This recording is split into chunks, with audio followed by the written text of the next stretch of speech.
Okay. I'm currently in my final year of university. I say final year, I'm probably going to do a master's of some kind because 3 years of the government giving me money to read books just isn't enough for me. I am studying English literature at UEA. It has been incredible. I have enjoyed pretty much everything about the course. Some of the compulsory modules that I had to take in my first and second years weren't to my liking. Turns out, shocker, 18th century literature, just not something that I'm that into. But, I know that now. But despite my love for UEA and my course and the people that I've met and the things that I've learned, I did have a period at the beginning of my second year for about 3 months, 3-4 months, so the first term of my second year, where I wanted to drop out and I wanted to leave. And I didn't want to be there anymore and I wanted to go home, and I was the most depressed that I've ever been in my whole life, which is the worst kind of award. Now, it should be said that my reasons for wanting to leave were not about not enjoying my course or not liking the university, which I know is usually the reason why people want to drop out. So if you're watching this and you're desperate for someone to give you advice on what to do, I'm sorry that my experience isn't the same as yours, because my reasons for not wanting to be here anymore were a lot more to do with my personal life and my mental health, rather than having issues with my course or my lecturers or anything like that. So I apologise to those people that I can't give you my experience as a way of you connecting with it completely, and I really hope that if you are going through that and you don't know if university is the right thing for you, but you don't know what else to do, you have my deepest sympathies, because I did have that. It just wasn't because of the university, if that makes sense. But it was still a deeply important time in terms of learning to get over those feelings of helplessness and not knowing what to do with yourself and wanting to run away from a situation that you're in, because I had to teach myself how to do that. We'll get into it. Essentially, the time that I had at university that I didn't want to be there was fallout from the summer beforehand. So not last summer, the summer before that. I had the person that I loved break up with me just before term started, and they were someone who was at the university as well. And I had a ton of repressed sexual trauma dug up over the summer for various reasons. So as you can imagine, wasn't in the best headspace for taking on my second year of university. I was so scared of running into my ex that I stopped hanging out with my friends because they were friends with them. I stopped really going into uni because I was so scared of seeing them, and I kind of just ended up losing all hope in myself. I didn't think that I was worth anything. I didn't think that I would ever be happy with someone again, because it was the first time that I'd felt that fulfilled in a relationship. In terms of the sexual abuse coming back into my consciousness and me realising kind of what had happened to me, left me really scared of men specifically. I'd always kind of had a bit of caution around men, specifically men I didn't know. I'm friends with loads of boys and I love them, but it was the fear of going out and being approached by people, specifically men, and just having this constant anxiety, which came from the fact that both of the times that I had been taken advantage of, they were both by men that I was friends with and that I trusted. So I had this innate fear that someone was going to hurt me again, basically. I ended up completely isolating myself. I would only really see the people that I live with, or my family when I went home. I didn't go to parties. Really, if I did, it would end with me in tears and having basically a panic attack. And it got to the point where I was like, I don't want to do that anymore, so I'm just not going to go.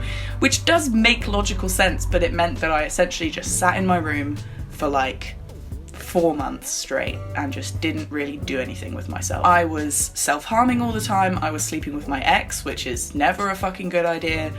I was constantly seeking reassurance and validation from the friends that I did still have around me, which obviously puts a massive amount of pressure on them, because it's not their job to make me feel loved because someone else didn't. It is a job that you have to undertake to make yourself feel loved, separate from other people. So I essentially was super low, super lonely, but didn't know how to reach out to people.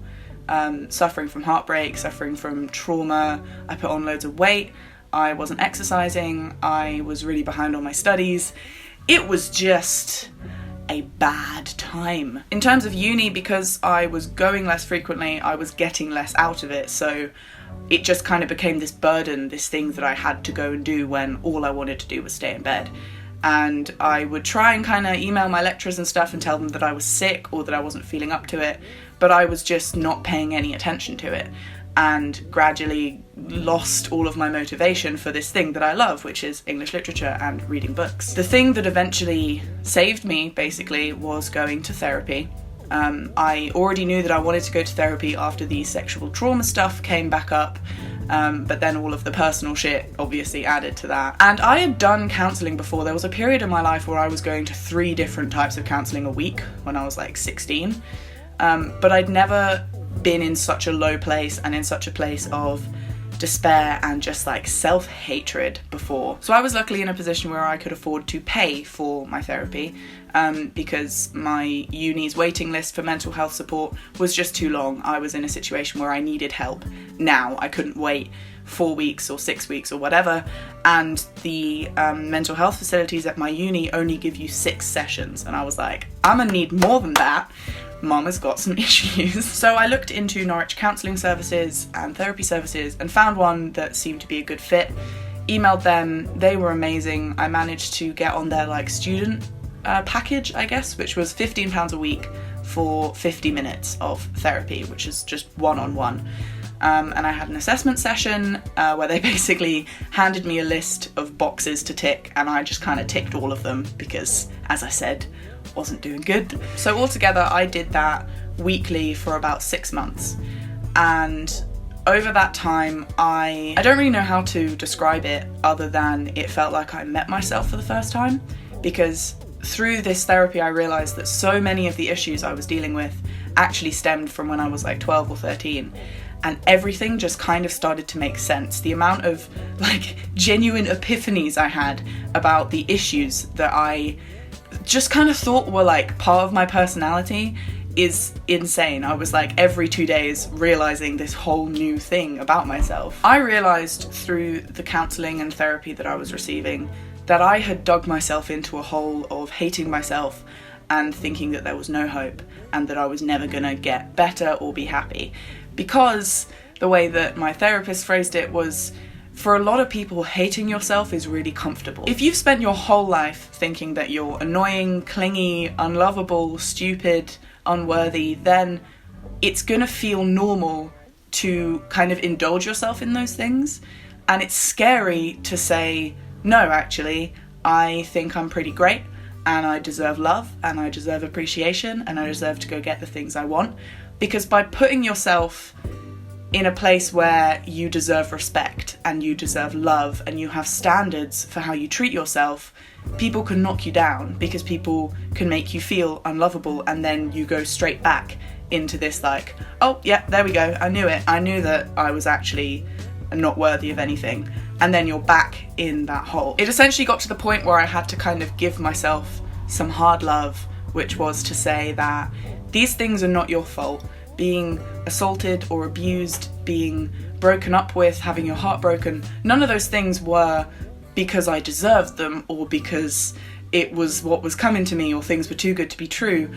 But it is your responsibility to pick yourself up after those things happen and to make yourself realise that life goes on, and if you just lie in bed all day, that's fucking nothing, mate. What are you gonna do? Now looking back on it, I can recognise that I needed that time to just feel everything. It sounds so cliche, but I did. I needed to just feel completely sorry for myself and hate myself and be so heartbroken and sad and think that the world was ending, because after that period, I essentially just got bored. Like, I just had enough of feeling that way.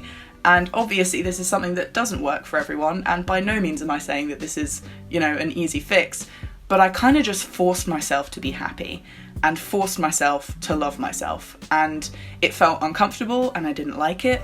And it was scary because, like I said, for me it was comfortable to hate myself and to think that I'm shit. But in changing the way that I spoke to myself and the way that I treated myself, eventually it got to the point where I started to believe it. And I got back into my uni studies, I got back to seeing my friends. It was hard for a while because I did have to see my ex, and I did still have some moments where I felt like shit because of that.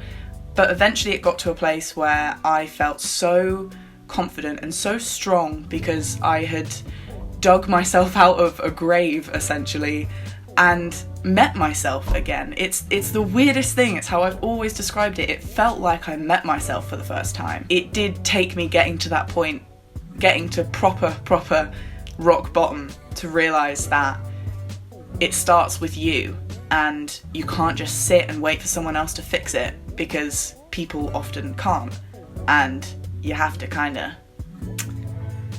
try.